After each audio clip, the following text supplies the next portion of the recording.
ഏത് ബിസിനസ്സിനെയും break even ഫേസിൽ നിന്ന് പ്രോഫിറ്റ് ഫേസിലേക്ക് എത്തിക്കാൻ ഡിജിറ്റൽ മാർക്കറ്റിംഗിന് സാധിക്കും. പക്ഷേ ഈ പറയുന്ന 5 കാര്യങ്ങൾ അറിഞ്ഞില്ലെങ്കിൽ നേരെ തിരിച്ചും സംഭവിക്കാം. First, budget management. അധികം എഫക്റ്റീവ് അല്ലാത്ത സ്ട്രാറ്റജീസിൽ ഓവർ സ്പെൻഡ് ചെയ്യാതിരിക്കാൻ മാക്സിമം ശ്രമിക്കുക. Competition marketing.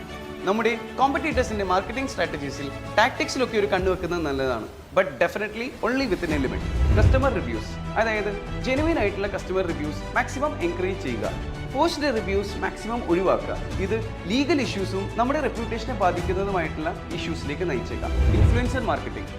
നമ്മൾ ഒരു ഇൻഫ്ലുവൻസർ മാർക്കറ്റിംഗ് ചെയ്യുമ്പോൾ ഇൻഫ്ലുവൻസേഴ്സിനെ വളരെ കെയർഫുള്ളായി ചൂസ് ചെയ്യുക. നമ്മുടെ ബ്രാൻഡ് വാല്യൂസുമായി അവർ അലൈൻഡ് ആണോ എന്ന് ശ്രദ്ധിക്കുക, കാരണം അവരുടെ ഫോളോവേഴ്സാണ് നമ്മുടെ target audience. Ethical SEO. Black hat SEO tags, അതായത് keyword stuffing, link farms or cloaking, ഇവയെല്ലാം സെർച്ച് എഞ്ചിൻസ് പെനാൽറ്റീസിലേക്ക് നയിച്ചേക്കാം.